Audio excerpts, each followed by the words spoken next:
Good evening, ladies and gentlemen. You're watching India Tonight with me, Sumita Karir, and my colleague Nivedna Prabhu, joining you from our Delhi studios. And tonight's big story, well, this is essentially on Tariff King Donald Trump. In fact, this is essentially on Donald Trump's tariff policies, and of course, the likes of which the world has never ever seen before. Donald Trump likes to call himself a deal maker, but his deal making tactics might be alienating longtime allies of the US administration. In fact, Donald Trump has now issued an executive order delaying sweeping new duties until August the 1st. In fact, this pause gives targeted countries some breathing space, narrow window to respond. That said, the message is loud and clear from the US administration. While Washington is ramping up pressure with tariffs ranging from 25% to a staggering 40% on imports from 14 nations. And that includes its traditional allies like Japan and South Korea. So tonight on the show, we ask, has Trump finally alienated America's oldest allies in Asia? And most importantly, how soon is a deal possible with India? Nivedna, that's the big question on everybody's mind right now. Absolutely, and we'll have to wait and watch how that's going to transpire. Deal or no deal, and what kind of a deal will that really include? But notably absent from the list that you spoke about is India. In fact, Trump said that the United States is close to signing a trade deal with India. Now, as Trump dangles the prospect of a bilateral trade deal with New Delhi, negotiators on both sides seem to be inching closer, with India offering market access in key sectors and the US showing signs of flexibility on textiles and footwear. Tonight, we also ask, has India quietly figured out the secret to dealing with Trump, making a deal he can sell back home? So that's the other question, Savita. Absolutely, Nivedna. And ladies and gentlemen, to discuss and ponder over some of these points, are now joined by a stellar panel of guests. Joining us on this broadcast is Lloyd Matthias. He's an independent director. And of course, joining us on this broadcast is Gaura Sengupta, Chief Economist, IDFC First Bank. Thank you very much, Gaura and Lloyd, for joining us on this broadcast. Let me come to you first, Lloyd. Now, Donald Trump has suggested that the new deadline is August 1st. What is this flexible deadline approach now that Donald Trump is adopting? And should this be read as an acceptance of the fact that perhaps America is losing influence globally? Thanks for having me on your show, Smita. I think dealing with Donald Trump is never easy, right? So if anyone's found the secret of working with Donald Trump equitably, I think that's a little notional, the whole concept. Having said which, I think his announcements of 14 countries we shot off letters to, and India not being on the list, I think is a positive sign, which means clearly he's sensing that India and the US are closer to a deal, and his initial deadline was the 9th of July. So hopefully we're pretty close to that, is my understanding. Obviously, there'll be a lot of brinkmanship, there'll be a lot of showmanship, which is typical to President Trump's style. His ability to get a deal and, in a sense, almost push his opponents to the corner. I think that's part of the deal. And I'm sure Indian negotiators and the very top have kind of figured that one has to pander to some extent to his ego and make him feel like he's a winner, even when the actual nitty-gritty may not the case. And knowing fully well that he's unlikely to get into the nitty-gritty, I guess he just gets a debriefing on the day's proceedings or what's happening. I think that's the direction. But at a more macro context, I think one has to recognize 2 or 3 key things. I think one is that India is the US's 10th largest partner. So in this whole issue about bridging the deficit, I think we kind of are relatively lower down the pecking order. So I think that's one important aspect. And purely in the context of India, the US is important. They're our 4th largest trading partner after China, Russia, and the UAE. So they are significantly large. And we have a positive balance of trade. So I think clearly, it is important for us, and also is given the strategic importance for where US is in our scheme of things. So I think it's important. I think it's important to score well. I think it's important to be on President Trump's right side, which is always a difficult task. And I think, therefore, directionally, we are moving well, though one hopes, fingers crossed, that everything works out and hopefully we have a deal sooner than later. Absolutely, Lloyd. Like you just said, fingers crossed for a deal that will come in soon. And perhaps, Sumita, you've been tracking that closely. So this perhaps nobody better than you, while you've tracked this, would want the deal to come through. But let me also get in a word from Ms. Sengupta. Sengupta, given the fact that Trump has set this August 1st deadline as well, but left enough wiggle room by calling it not 100% firm, but from an economist's lens, does that kind of ambiguity hurt economic confidence or actually enhance bargaining flexibility, according to you? Thank you for having me.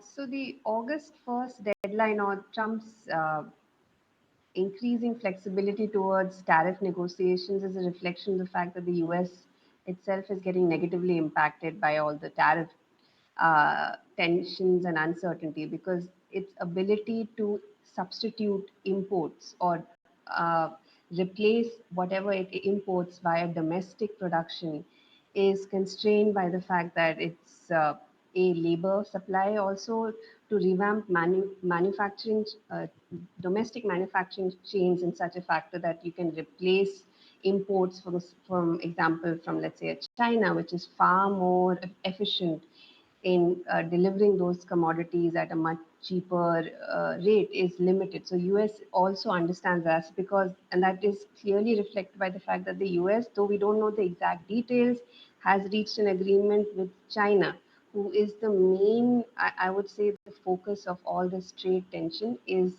US trying to reduce its trade deficit with China. But they have actually been able to reach an agreement with China, while they've not been able to reach an agreement with 14 nations currently. But his extension of the deadline also is negative for global growth, because even, let's say, if you are a producer, you will wait for clarity on the tariffs before you decide that I want to expand investments, that I want to focus on these supply chains. You will wait for clarity on the tariffs, then only you'll go ahead with your investment plans.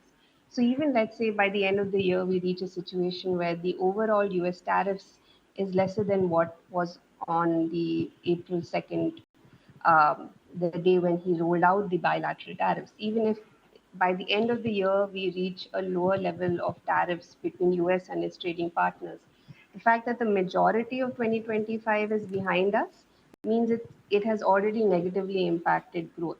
Especially globally, you will see producers pushing back their capex plans, waiting for more clarity. And even now, when you are in the pause period where US has a before, let's say, what he did Right. with these 14 countries during the pause period, where you had a 10% baseline tariff with majority countries, the imported tariff, the import tariffs of the US was still around, I think, 16, 17%, which is higher than what it was last year, which was around 2.4%. It was still the highest since I think the 1990s, or even beyond that. So it's still a negative impact for growth, global growth. In particular, it's a negative impact for the US economy, because they will not be able to replace those imports with domestic production. So they will end up importing more costlier products, and there will be some supply chain disruptions, which will affect the US consumer itself. Right. Right. Agora, I'm going to come back to you and, of course, talk about the very significant points that you've made with respect to the tariff impact on the US economy and, of course, manufacturing as a whole, given the fact that Donald Trump has been speaking about a Make in America initiative. But let me first take this question from you, Lloyd. Is Donald Trump at the moment in a position to weaponize tariffs as much as he did back in April, given the fact that Gora is stating that, of course, by the end of the year, we will see a ramp down of the tariffs that we're seeing at present, and of course these will come to lower levels. How are corporates really looking at what's transpiring between United States and the rest of the world? Clearly, no one likes uncertainty, and I think part of President Trump's whole approach is reveling in uncertainty, in the sense that, in the 6 months that he's been in the hot seat, I think he's kind of played around with tariffs almost a daily basis, putting in deadlines, raising tariffs or threatening to raise tariffs and then pushing back deadlines. I think in the process, two parts. I think one, the world has kind of got used to the fact that a lot of this, at least for some time, is bluster before it really works out. Two, I think a lot of it is clearly a hard bargaining and negotiating technique. Having said which, clearly, I think for corporates and for businesses in general, there's a bit of wait and watch. Though, if you look at how markets have performed globally, I think a lot of markets have sort of discounted the bluster, if I may call it that. The markets have not been as volatile as President Trump's pronouncements. So I think that, to my mind, is positive and, let's say, a sign of maturity, or at least how seriously everyone takes some of the pronouncements. But just want to weigh in a little bit on what Gaura said, Sumita. I think through a lot of the US dependencies on imports, specifically when it comes to consumer goods, and the fact that in various categories, the US really doesn't have much of a manufacturing base when it comes to mass goods. I think there's a critical dependency. Obviously, China is big, but there's a whole host of Asian countries, including some South American countries, where there's dependencies. So I think that's a reality. So every time he raises the bar, I think there's a fear that the moment it starts impacting the common American consumer for regular goods, I think that's going to be negatively perceived. And I think that's Absolutely. a threat that he clearly sees. Second, I think one of the bargaining chips that India has clearly is that consistently over the last 5 years, we are among the top arms importer in the world. Albeit that US is not among our top, we still buy predominantly from Russia, Israel, Right. and such like, and France, of course.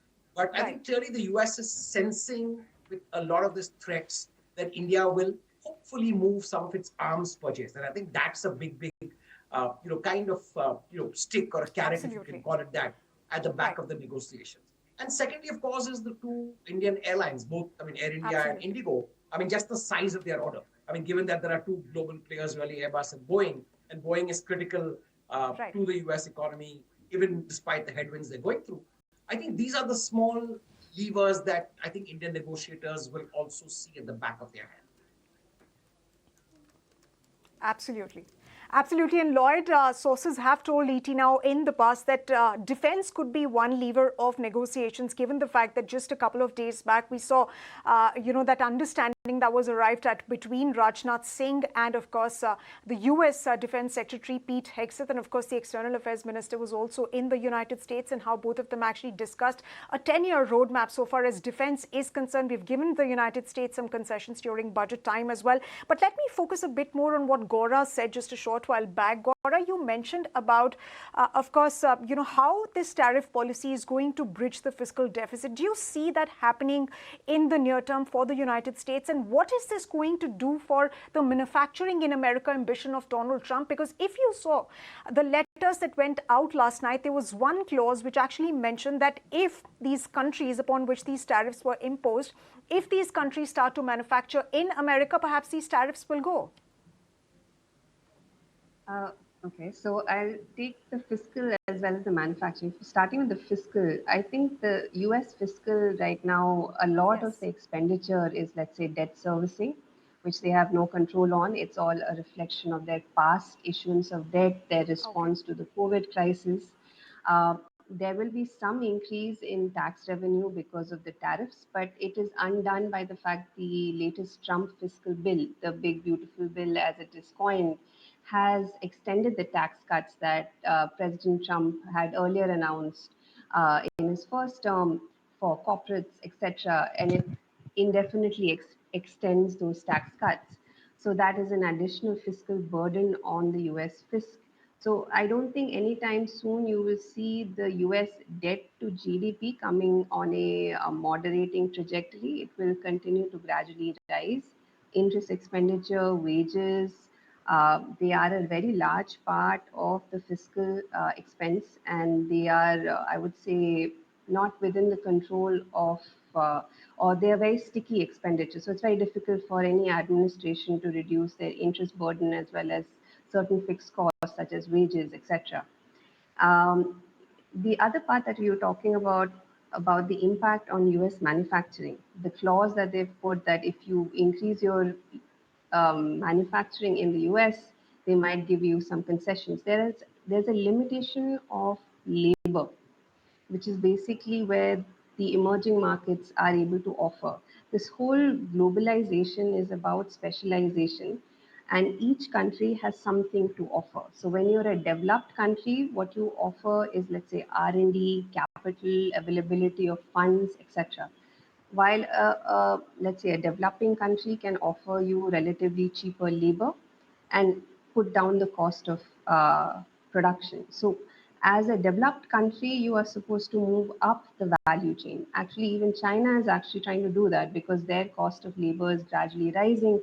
To counter that, they are beginning to move up the value chain by taking, doing more R&D. So, what US is trying to what US is trying to do is it can't compete in low cost manufacturing given the fact of its demographics. There is a limited ability of labor.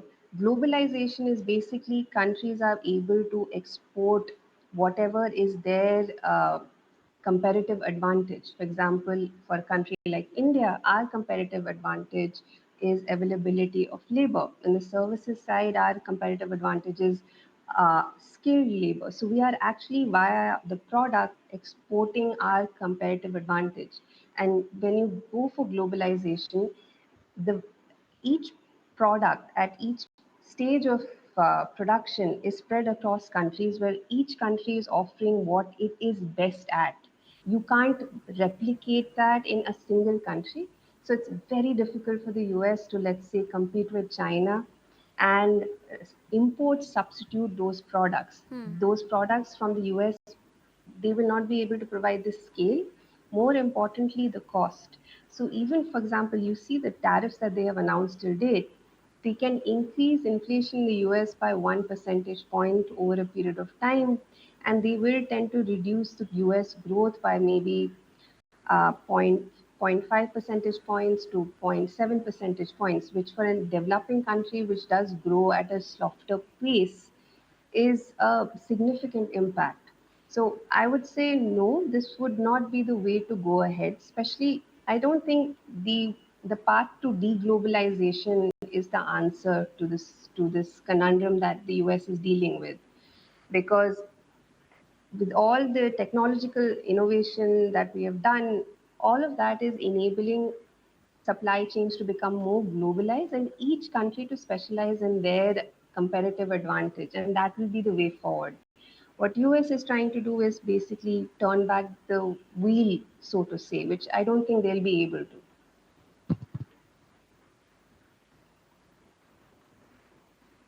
Right, Ms. N. Gupta. As you pointed out, Sumita, we're also given to understand that agencies are quoting the moment that Trump says the August 1st tariff deadline won't be extended.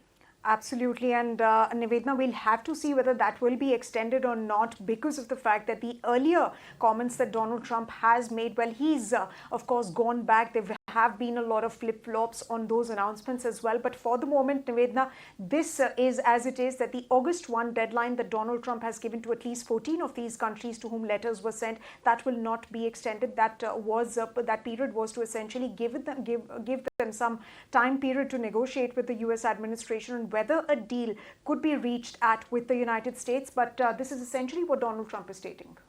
Absolutely, Sumita. As you pointed out, Lloyd, let me also come to you about the other aspect. Given how are companies looking at these developments in terms of strategies they need to come up with, and are companies looking at a scenario where there could perhaps be stronger trade alliances, which could ultimately perhaps end up excluding US interests? I think, Nivedana, it's a little difficult to imagine a world where the US doesn't play a significant part. So directionally, I guess all countries will be looking, in a near to long term to work in that direction. But I think what we're going to reach is or work towards is a future of a lot more bilateral trade, right? So regional alliances and intra-country trade uh, alliances will work, right? So India was quick off the block and did a UK alliance earlier this year pretty well. So I think therefore, a lot of the focus is going to work with countries, which you have more friendly ties, work towards them. I think the kind of hegemonistic attitude that the US has been exhibiting across the world, I think is making a lot of countries a little wary because historically a lot of tariff discussions happened in a very amiable give and take phenomena.